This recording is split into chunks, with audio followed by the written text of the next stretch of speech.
오늘 저희가 하신 하나님의 말씀은 골로새서 1장 1절로 14절 말씀입니다. 골로새서 1장 1절로 14절 말씀.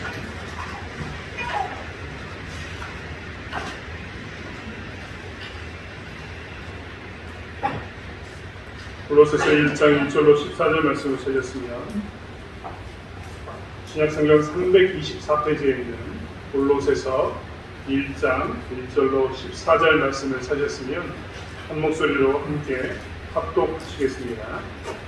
하나님의 뜻으로 말미암아 그리스도 예수의 사도된 바울과 형제 디모데는 골로새에 있는 성도들 곧 그리스도 안에서 신실한 형제들에게 편지하노니 우리 아버지 하나님으로부터 은혜와 평강이 너희에게 있을지어다. 우리가 너희를 위하여 기도할 때마다 하나님 곧 우리 주 예수 그리스도의 아버지께 감사하노라. 이는 그리스도 예수 안에 너희의 믿음과 모든 성도에 대한 사랑을 들었으며 너희를 위하여 하늘에 쌓아둔 소망으로 말미암으니 곧 너희가 주의 복음의 진리의 말씀을 들은 것이라. 이 복음이 이미 너희에게 이르매 너희가 듣고 참으로 하나님의 은혜를 깨달은 날부터 너희 중에서와 같이 또한 온 천하에서도 열매를 맺어 자라는구나.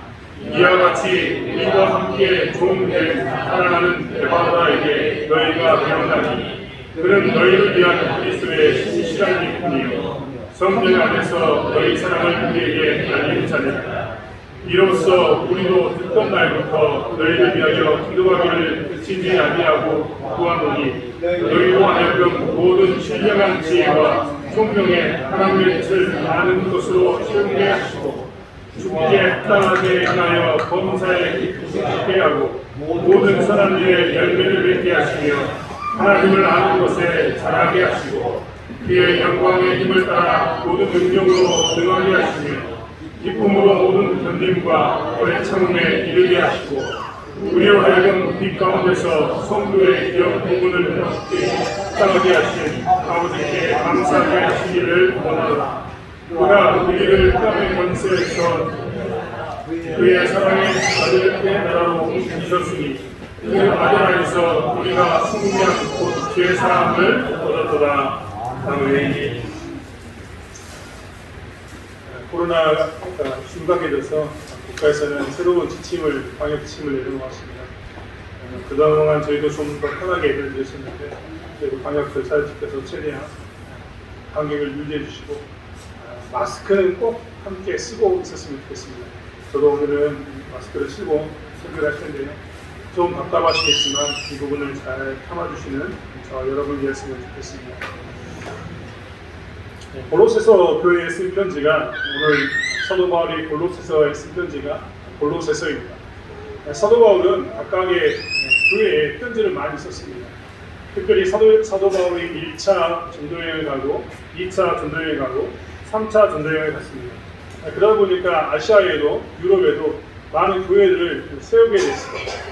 교회를 세워놓고 그가 오랫동안 상주하고 머물면서 가르쳤으면 교회에 문제가 있을 때마다 그 지역에서 즉각 문제를 해결했을 텐데 전도한 교회는 많고 지역은 많고 세워진 교회는 많은데 사도 바울은 혼자 교회를 감당해야 했기 때문에 문제가 있을 때마다 항상 무엇을 했느냐 편지를 써서 그 교회에 대해서 권면했습니다.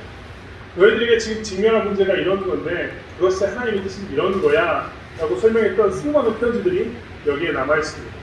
우리가 읽지 않았던 지금 성경에서 우리는 오늘 골로새서를 보지만 그 앞에 있는 빌립보서는 빌립보 교회에 쓴 편지입니다.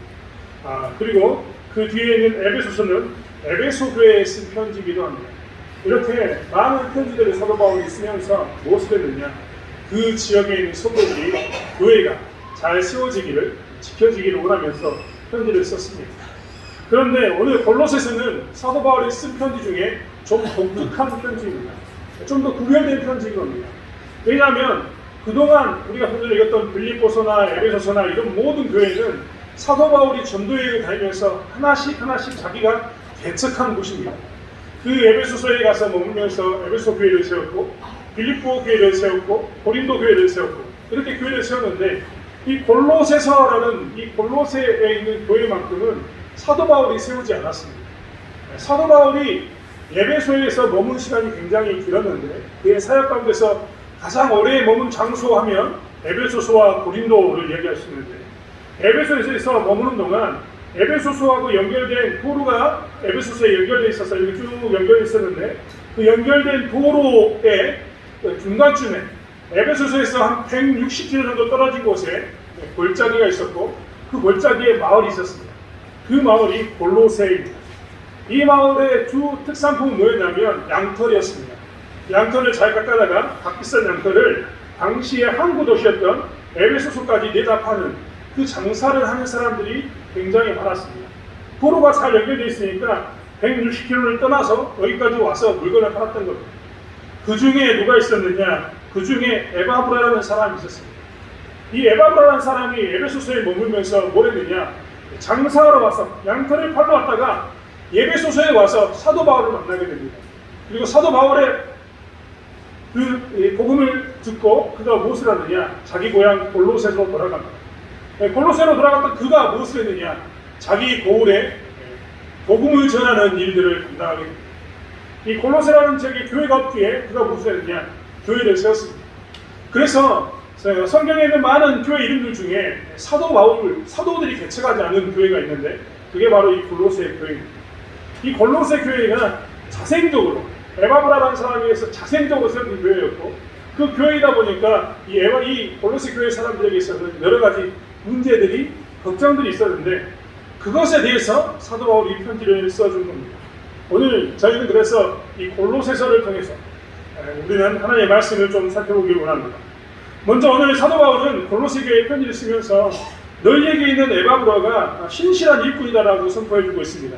7절의 말씀에 보면 이와 같이 우리와 함께 종된 사랑하는 에바브라에게 너희가 배웠나니 그는 너희를 위한 그리스도의 신실한 일꾼이요 라고 선포해 준 겁니다. 사실 교회에는 어떤 사람이 필요하느냐? 교회는 좋은 사람이 필요합니다. 착한 사람들이 좀 많이 모였으면 하는 게 교회입니다. 왜냐하면 교회에 오면 좀 사람들이 영향력을 받기 원하고 좋은 것을 좀 받았으면 좋겠는데 교회에 오면 상처를 입고 교회에 오면 교회가 이런 곳이야? 하고 떠나는 일이 생기는데 대부분 보면 그때마다 어떤 사람 때문이냐면 약간 모나 있는 사람들, 거친 사람들 때문에 그렇습니다. 그 사람들이 좋다 나쁘다를 떠나서 그 사람들의 표현과 그 사람들의 행동 때문에 어떻게 하냐면 상처를 입고 떠나는 경우를 굉장히 많이 봅니다. 그렇기 때문에 개인적으로 목사인 저는 그리고 교회를 사랑하는 저는 교회에 좋은 사람이 모였으면 좋겠다라는 생각을 정말 많이 합니다. 하지만 사도 바울은 오늘 교회는 좋은 사람들이 모이는 곳을 넘어서 신실한 사람들이 모여야 되는 것, 신실한 일꾼이 있는 곳이 교회여야 한다라고 이야기하고 있습니다. 오늘 신실한 일꾼과 좋은 사람은 분명히 구분점이 있습니다. 여러분 한번 생각해 보십시오. 좋은 사람은 좋은 사람입니다.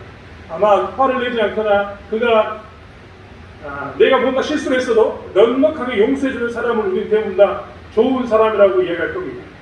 내가 무엇을 그에게 주기보다는 그가 내게 뭔가 주는 사람을 우리는 좋은 사람 혹은 착한 사람에게 표현할 겁니다. 하지만 교회는 그런 사람을 넘어서 누가 필요하냐면 신실한 일꾼이 필요하다는 겁니다. 신실한 일꾼과의 삶을 좀 더 나눠보면 그렇습니다. 좀 전에 이야기한 것처럼 수많은 표현으로 우리 좋은 사람을 이야기할 수 있습니다. 신실한 일꾼에 대해서 표현하자면 무엇을 할 수 있느냐? 신실한 일꾼은 교회를 세우는 사람을 의미합니다. 사실 우리는 이 이야기에 대해서 너무나 많이 들었습니다. 저희가 잘 들었던 탕자의 이야기를 우리는 알고 있습니다. 탕자에 대한 비유, 누가복음 15장에 나오는 탕자의 비유에는 사실 집을 나간 둘째 아들 탕자, 집을 나갔다가 다시 돌아온 탕자에 관한 이야기이기도 하지만 그것을 넘어서 무엇을 이야기하냐면 집 안에서 머물렀던 큰아들에 관한 이야기입니다. 큰아들은 자기 아들이 돌아와도 기쁘지 않았습니다. 자기 동생이 멀리 잃어버렸던 동생이 돌아와도 기쁘지 않았습니다. 왜 기쁘지 않았는가? 그는 아버지의 유산을 다 가져가서 승천만큼 써버린 사람이었고 자기는 아버지와 함께하면서 애써서 수고하고 힘써서 농사를 짓고 목축을 해서 기업을 지키고 있는 자였기 때문입니다. 동생의 몫은 동생이 이미 다 써버렸는데 아버지가 그에게 뛰어나가서 그 아들을 받아들이는 것에 있어 이해하지 못했습니다. 이 이해하지 못한 큰아들에 관한 이야기인데 이 사람들이 당시에 예수님이 누구를 빗대어서 이야기했느냐? 바리새인과 서기관들이었습니다. 이 사람들은 시장에 나가서 매일 화요일마다 금요일마다 통성으로 기도하면서 회개했던 사람들입니다. 11조를 잘 했던 사람들이고 말씀을 잘 지켰던 사람들입니다. 당대의 사람들이 보기에는 이 사람들은 진짜 예수 잘 믿는 사람, 하나님을 잘 믿는 사람, 이런 느낌이었습니다. 그런데 오히려 그들에게 뭐라고 이야기하냐면 너희들이 큰 아들 같다라고 이야기하고 아버지의 마음을 모르는 사람이라고 표현합니다. 즉 하나님께서는 신실한 일꾼을 뭐라고 이야기하냐면 아버지의 마음을 아는 사람, 즉 돌아온 아들에 대해서 어떤 사람? 같이 기뻐할 수 있는 사람. 물질적으로만 보면요, 돈으로만 보면, 돈의 가치로만 따져보면 아들이 절대 환영받지 못합니다. 그렇지 않습니까? 자기 목숨 이미 다 써버렸습니다. 나쁜 짓 했습니다. 그게 사실입니다. 흥청망청 다 쓰고 돌아왔습니다. 망한 거죠. 그리고 돌아왔습니다. 그렇기 때문에 돈에 관한 관점으로 본다면 둘째 아들을 용서할 수가 없는 게 당연합니다. 하지만 아버지의 마음으로 보면 전혀 그렇지 않습니다. 아버지의 마음이 어떤 것입니까? 아버지의 마음은요, 우리가 하는 것과 전혀 다른 모양으로 움직이게 되는 것을 보게 됩니다. 제가 이번에도 뉴스를 보면서 깜짝 놀랐습니다. 24년 동안 유괴된 아들을 찾아서 오토바이로 50만 킬로를 달린 아버지에 관한, 중국 아버지에 관한 이야기가 나왔습니다. 24년 동안 유괴된 아들을 찾아갔습니다. 50만 킬로의 오토바이를 탔습니다. 차가 없으니까 오토바이를 산 거죠. 오토바이가 몇 대가 부서지면서도 그는 뭘 했느냐? 24년 동안 아들 찾기를 포기하지 않았습니다. 한번 생각해 보십시오. 24년 동안 그의 집안 살림은 어떻게 됐을까요? 아버지가 오직 아들만 찾으니까 24년 동안 오토바이를 타고 다니면서 중국 전국을 돌아다니니까 어떻게 되냐면 그 가정의 경제는 힘들었을 겁니다. 하지만 아무도 우리는 그 아버지를 손가락질하지 않습니다. 왜 손가락질 하지 않냐면 경제적인 관점으로 본다면 집안이 힘들 수도 있지만 그 아들에 대한 사랑하는 마음을 알기 때문에 우리는 무엇을 하냐면 그 아버지에 대해서 손가락질하지 않습니다. 왜냐하면 아버지의 마음을 알기 때문입니다. 아버지의 마음을 아는 사람은 그래서 이 자식을 찾는 것, 자식을 찾기 위해서 이렇게 애쓰고 수고하는 것에 대해서 손가락질하지 않습니다. 경제적인 문제를 팽개쳐두고 다른 문제들을 팽개쳐두고 오직 자식을 찾기 위해 몰두한 이것에 대해서 너무한다, 정말 이래서는 안 되는데 너무하는 거 아니냐, 이런 말로 절대 표현하지 않습니다. 오히려 그의 사랑에 대해서 위대하다라고 표현합니다. 그렇다면 우리에게 좋은 사람과 신실한 일꾼에 대한 구분은 무엇입니까? 제가 좀 전에 말씀드렸던 것처럼 교회를 세운 자라고 이야기했습니다. 교회는 좋은 사람들이 모여있으면 참 좋습니다. 하지만 교회는 좋은 사람이 모이는 것만은 절대 아닙니다. 교회는 신실한 일꾼들이 모여야 하는 곳입니다. 왜 신실한 일꾼들이 모여야 하느냐? 하나님이 이 땅에 대해서 가지고 있었던 마음이 뭐였냐면 아버지의 마음이었기 때문입니다. 이 땅을 바라보면서 하나님께서는 항상 무엇에 관심을 두셨냐면 돌아온 이 우리들, 교회 안에 들어와서 하나님을 섬기고 있는 우리들에게도 관심을 두지만 하나님의 관심은 우리들보다 더 어디 있었냐면 아버지의 마음은 집 나간 자식들, 아직 돌아오지 않은 자식들에게 있었습니다. 아직 돌아오지 않은 자식들에게 아버지의 마음이 있는 것을 아는 사람들이 신실한 일꾼이고 그들은 아버지의 마음을 알기 때문에 아버지가 하는 행동이 어떻게 되냐면 동참하게 됩니다. 아버지의 마음을 알기 때문에 이 잃어버린 자식들을 찾기 위해서 뭐하는 사람? 동참하는 사람이 된다는 겁니다. 그렇기 때문에 신실한 일꾼은요 반드시 무엇을 하느냐? 이 오늘 에바브라처럼 교회를 세운 일 가운데 있습니다. 왜냐하면 교회를 통해서 그 잃어버린 아들을 부르기 위해서입니다. 잃어버린 아들과 함께 모여서 그들을 뭘 만드냐면 교회를 만들 수밖에 없는 겁니다. 사실 우리에게도 무엇이 필요하느냐? 이 좋은 사람보다는 신실한 일꾼이 필요합니다. 오늘날 교회는요 좋은 사람이 너무나 많습니다. 하지만 신실한 일꾼은 찾아보기가 너무나 힘듭니다. 제가 이 말을 하는 것을 한번 생각해 보십시오. 교회는 좋은 사람, 착한 사람 정말 많이 만날 수 있습니다. 예배드리면서 함께 웃고 찬양하고 교제하다가 가는 사람이 너무나 많습니다. 하지만 신실한 일꾼, 아버지의 그 마음을 가지고 세상에 나가서 복음을 증거하면서 우리 아버지의 마음은 잃어버린 너를 찾고 있다라고 외치는 사람은 없습니다. 우리 아버지의 마음은 너를 찾아서 함께 교회로 오기를 원한다라고 이야기하는 사람은 없습니다. 그 사람은 사실 아주 적습니다. 복음을 증거하는 사람이 이 시대에 찾아볼 수 있을까요? 우리는 이 시대에 정말 좋은 핑계거리가 딱 하나 놓여 있습니다. 코로나 때문에 사람을 만날 수 없습니다 라고 이야기하며 복음을 전하는 것을 중단합니다. 하지만 한번 생각해 보십시오. 24년 동안 50만 킬로를 다녔던 그 아버지는 이런 상황이 없었을까요? 이 아들을 찾는 이 아버지의 간절함에는 어떤 상황이 없었을까요? 환경이 없었을까요? 하지만 환경과 상황을 뛰어넘는 게 뭐냐면 아버지의 마음이었습니다. 그리고 막혀있는 상황 환경을 뛰어넘어서 그 아버지의 마음을 가지고 달려가서 그를 찾고자 하는 그 열정이 뭐였냐면 하나님의 열심이었고 하나님의 마음이었습니다. 하나님께서는 오늘도 우리에게 요구하시는 것이 무엇이냐면 너희가 교회 와서 좋은 삶으로 사는 것도 요구하고 세상에 나가서 그리스도인으로서 좋은 사람, 착한 사람이라는 소리를 듣기도 원하시지만 우리에게 더 원하시는 것은 무엇이냐면 에바브라처럼 자기의 고향에 돌아갔는데 고향에 교회가 없고 믿는 사람이 없는데 그것을 실패하면서 자기 혼자 핑계댈 수도 있었을 겁니다. 사도들에게 와달라고 부탁할 수도 있었을 겁니다. 하지만 그는 무엇을 했냐면 그것에 대해서 아버지의 마음을 가지고 안타까워하면서 교회를 세웠습니다. 그리고 그 교회를 세운 자에 대해서 호칭이 칭호가 무엇이었냐면 신실한 일꾼이라는 말이었던 겁니다. 그렇기 때문에 사실 우리는 무엇을 해야 되냐면 그리스도의 신실한 일꾼이 되어야 합니다.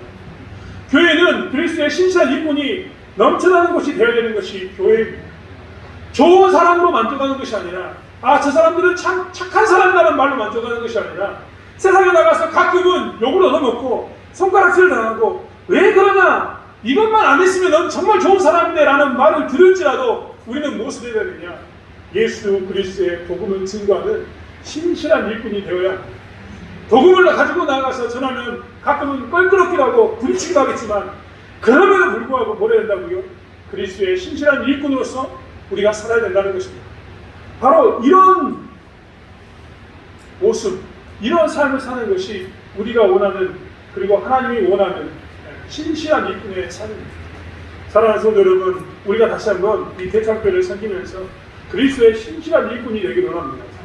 좋은 사람으로 만족하는 것이 아니라 나는 그리스도의 신실한 일꾼으로서 40에서 한 개를 가마매를 맞을 준비도 되어 있고 내가 강의 위험을 받을 준비도 되어 있고 바다의 위험을 받을 준비도 되어 있고 사람과 도적의 칼의 위험에 톱의 위험에 나의 생명을 내어놓는 한이 있더라도 내가 그 길을 가겠노라고 고백하는 그리스도의 신실한 일꾼이 되어지길 원합니다. 저희가 속해 있는 마을에서도 마찬가지입니다. 우리는 좋은 사람이라는 이야기를 꼭 들어야 합니다. 교회 다니는 사람들은 뭔가 좀 다르나? 라는 이야기를 반드시 들어야 합니다. 하지만 그들에게 정말 드려야 할 것은 무엇이냐면 저 사람은 입만 열면 예수 그리스도를 증거한다. 저 사람은 입만 열면 하나님을 이야기한다. 저 사람은 입만 열면 교회라고 이야기한다는 그 이야기를 듣고 사는 것이 그리스도의 신실한 일꾼의 진정한 모습인 것을 보게 됩니다. 사랑하는 성도 여러분, 우리가 때를 얻든지 못 얻든지 그리스도의 충성된 사람으로서 그리스도의 신실한 일꾼이 되길 원합니다.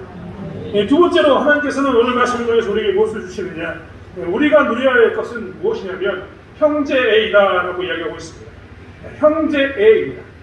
여러분, 우리는 형제들끼리 남매끼리 또한 관계를 맺고 삽니다.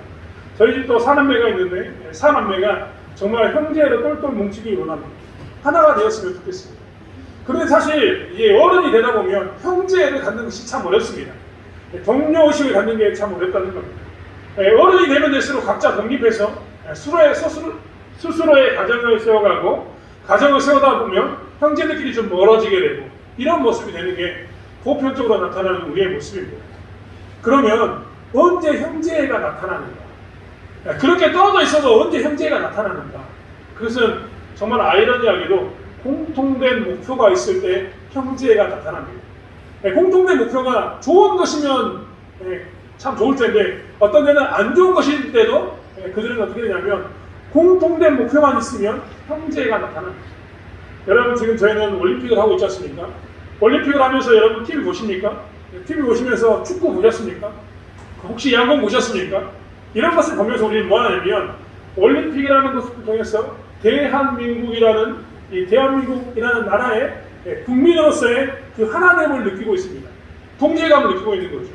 왜냐하면 우리가 올림픽에 참석하지 않고 우리가 양궁에서 금메달을 딴 것도 아니고 우리가 축구에서 진 것도 아니지만 뭐가 됩니까? 우리의 목표가 대한민국이라는 목표, 대한민국 사람들이 잘 싸웠으면 좋겠다는 목표, 그리고 이것을 통해서 나라의 이름을 드러냈으면 좋겠다는 생각이 있기 때문에 우리 가운데 무엇이 있습니까? 우리도 모르는 사이에 하나됨이 나타나는 겁니다. 즉 목표가 같으면 무엇이 생기느냐? 동료애가 생깁니다. 오늘 사도 바울은 이 골로새 교회에게 그 이야기를 하고 있습니다.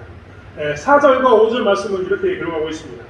이는 그리스도 예수 안에서 너희의 믿음과 모든 성도에 대한 사랑을 들었으며 너희를 위하여 하늘에 쌓아둔 소망으로 말미암음이니 너희가 전에 복음 진리의 말씀을 들은 것이라. 사실 무엇이냐면 이들에게 있어서 무엇이 지금 골로새 교회를 설계했냐면 소망이 무엇을 줬냐면 믿음과 소망을 주었고 이 소망을 바라봄으로 믿음과 소망이 생겨서 교회를 세웠다. 그리고 교회가 하나 되었다라고 성경을 기록하고 있습니다. 우리는 이 소망이라는 목표, 이 골로새 교회는 소망이라는 목표 때문에 하늘에 쌓아둔 소망에 대한 이 목표 때문에 뭐가 되느냐? 하나가 된 겁니다.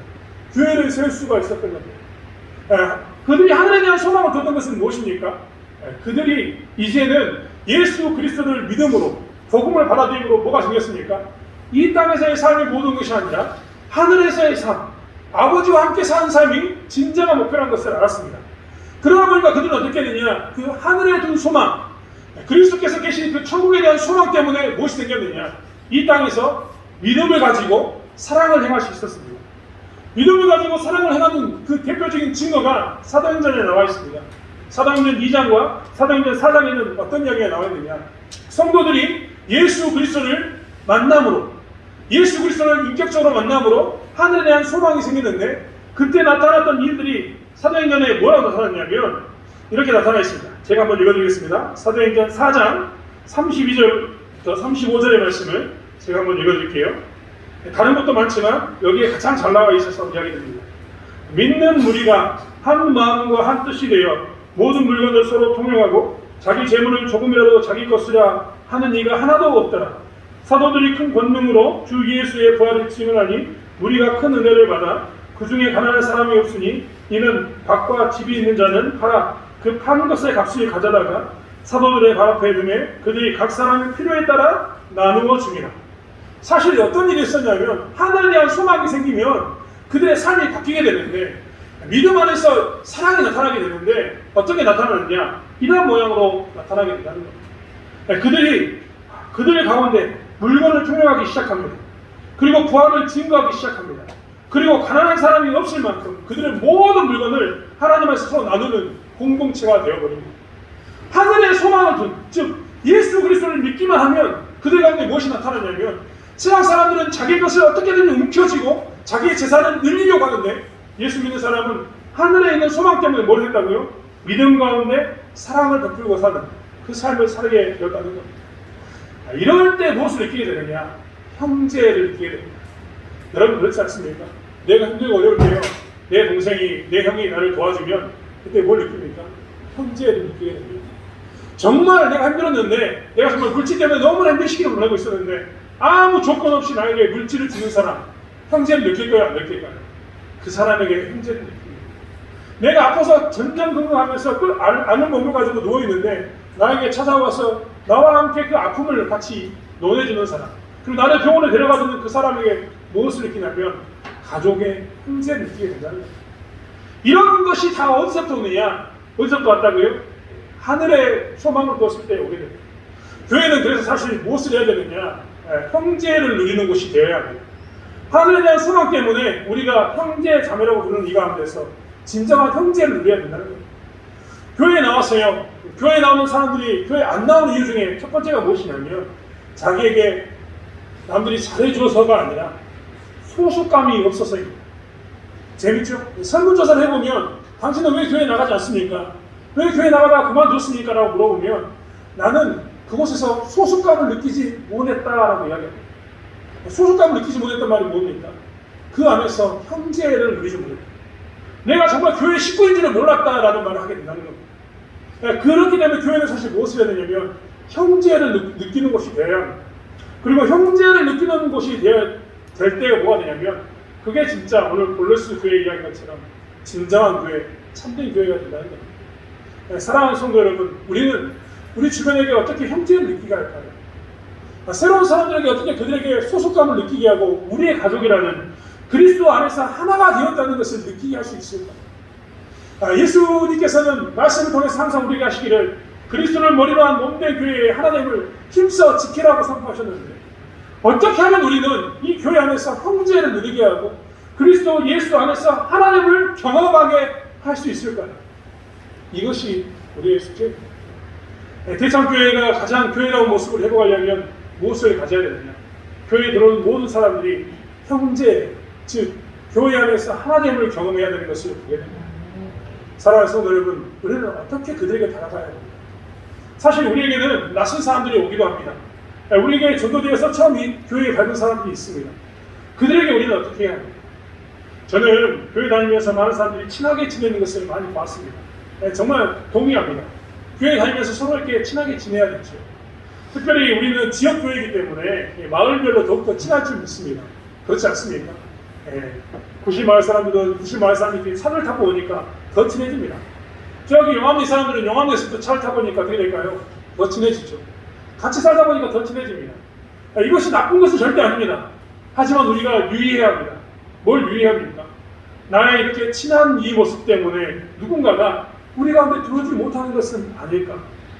소속감을 느끼지 못하고 형제를 느끼지 못하고 이 교회가 내 교회인가? 하나님이 보내서 이 교회에 내가 왔는데 이 교회에 대한 사람들의 모습을 보면 이 교회가 내 교회인가 라는 마음을 드는 그런 것에 대해서 우리는 뭐 해야 합니까? 막아야 합니다. 열어주어야 합니다. 그들이 언제든지 우리 안에 들어와서 우리와 함께 형제를 느낄 수 있도록 세워가는 것이 무엇이 되느냐? 교회여야 된다는 겁니다. 그렇다면 이 형제를 누리기 위해서 무엇을 그러면 우리의 모습 가운데 강조해야 합니까? 하늘에 대한 소망, 예수 그리스도를 강조해야 합니다. 차를 탔을 때도 우리가 많이 이야기하고 살았으면 좋겠습니다. 내가 이번에 기도했더니 어떤 능력이 내게 임했다. 내가 이번에 성경책을 봤더니 어떤 말씀 내게 있더라. 이런 이야기가 우리 가운데 넘쳐나길 원합니다. 내가 이번에는 예수 그리스도의 능력 가운데 은혜 가운데서 하나님의 이런 은혜를 경험했다 라는 말이 나오길 원합니다.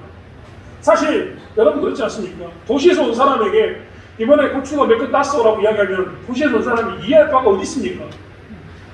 그들은 그 이야기에 동참할 수가 없습니다. 그렇지 않습니까? 이번에 도시에서 온 사람들에게 예를 들어서 도시에서 온 사람들에게 우리가 이번에 너네 몇 마디를 이야기했다. 고추를 몇 근 땄다. 이게 무슨 중요한 일이겠습니까? 그들이 교회에서 와서 찾는 것은 무엇입니까? 예수 그리스도입니다. 반면에 도시에서 온 사람들도 마찬가지입니다. 이번에 우리 도시에 뭐가 생겼다. 이 이야기가 우리 교회에 무슨 소용이 있습니까? 오직 우리의 공통된 이야기의 거리는 무엇이 되어야 되냐면 하늘에 관한 것, 천국에 관한 것, 예수 그리스도에 관한 것이 되어야 합니다. 그랬을 때 우리는 뭐 하겠냐면 이 공통된 목표 안에서 같은 이야기를 할 수 있기 때문입니다. 그리고 같은 이야기를 함으로 해서 우리는 뭘 누리느냐? 형제를 누리고 하나됨을 경험하기 때문입니다. 사랑하는 성도 여러분, 그렇기 때문에 우리 교회는 다시 한번 형제를 누리는 교회, 하늘의 소망을 두고 하나님의 것만을 이야기하는 교회가 되기를 원합니다. 그래서 정말 끈끈하게 하나님의 것에 대해서 이야기하면 그때는 시골이든 도시든 나이가 많든 적든 어리든 이런 것 개념을 다 떠나서 우리는 못 살게 원하느냐? 하나가 되는 은혜가 있길 원합니다. 사랑하는 성도 여러분, 더욱더 집중해서 하늘에 관한 이야기를 나누길 원합니다. 마지막으로 우리에게 주시는 말씀은 무엇이냐면 복음이 가장 중요하다는 겁니다. 복음이 가장 중요하다는 이야기가 오늘 골로새서에 있습니다. 사실 골로새에 있는 사람들은 의심했습니다. 무엇을 의심했냐면 이 에바브로를 통해서 전해준 복음을 의심했습니다. 왜 의심했냐면 다른 지역은 다 사도들이 와가지고 복음을 전해주는데 예수 그리스도를 증거해주는데 우리 동네는 누가 있냐면 내가 너무나 잘 알고 있는 그 사람 에바브로가 와서 전해준 겁니다. 그가 먼저 에베소서라는 지역에 가서 복음을 듣고 와서 내가 너무 잘 알고 있는 그가 복음을 전해주니까 의심했습니다. 뭘 의심했습니까?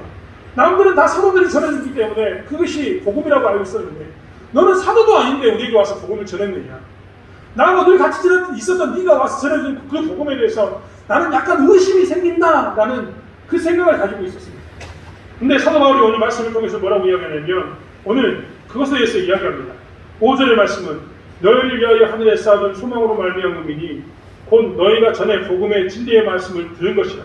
6절 이 복음이 이미 너희에게 이름에 너희가 듣고 참으로 하나님의 은혜를 깨달은 날부터 너희 중에서와 같이 또한 온 천하에서도 열매를 맺어 자라는 거다. 교회에 진짜 필요한 것은 뭐냐면 복음이라는 겁니다. 우리는 사실 복음을 이야기할 때마다 누가 전했는가를 따집니다. 그런데 누구에게 들었는가를 따질 때가 너무나 많습니다. 하지만 사도 바울은 철저히 딱 끊어서 이야기합니다. 너희들의 삶 가운데 능력이 되는 것은 무엇이냐? 복음이다 라고 이야기하고 있습니다. 복음이 우리의 삶 가운데 능력이 되어 우리를 변화시킵니다. 복음이 우리에게 무엇을 가져오냐면 열매를 가져옵니다. 사랑하는 성도 여러분, 그렇기 때문에 교회에 오셔서 사람을 보지 마시고 누구에게 이야기를 듣는가를 보지 마시고 복음에 집중하는 저와 여러분이 되길 원합니다. 우리에게 들었던 이 복음이 무엇입니까?